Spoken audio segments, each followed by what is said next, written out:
roundly quashed by all those around her who say she's here in Bangkok monitoring the situation. As you mentioned in your introduction there, tear gas has been fired at 2 locations in Bangkok, outside the Metropolitan Police headquarters and also at Government House.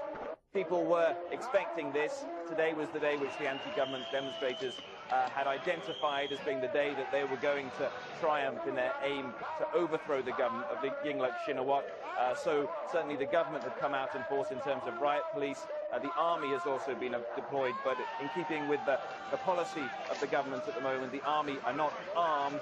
They are simply present at a number of the locations which have been identified by the demonstrators. Reuters is reporting, I don't know if you can confirm this or not, Jonah, that the anti-government protesters have broken into the compound of the police sports club where the Prime Minister is supposed to have been, and a Thai aide to Yingluck Shinawatra has said that she has been safely moved to an undisclosed location during these protests. So her safety makes this all the more dangerous, because in trying to keep her safe, the police still have to not pull the trigger, because that might be tempting if they think that the Prime Minister is in danger.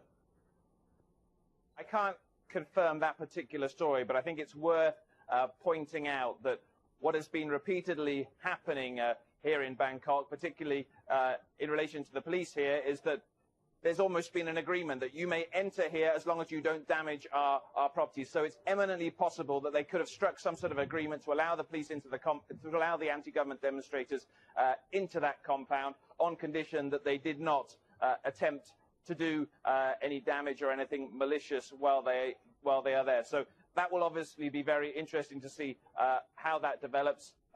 Yingluck, obviously a target for many of these demonstrators. People here who are taking part in the protest hate the fact that the sister of Thaksin Shinawatra is currently ruling the government here. They regard Thaksin's tentacles as still being very much in the government here, and that is what is driving many of the people who are out on the streets of Bangkok today to turn out to effectively to try and overthrow her government.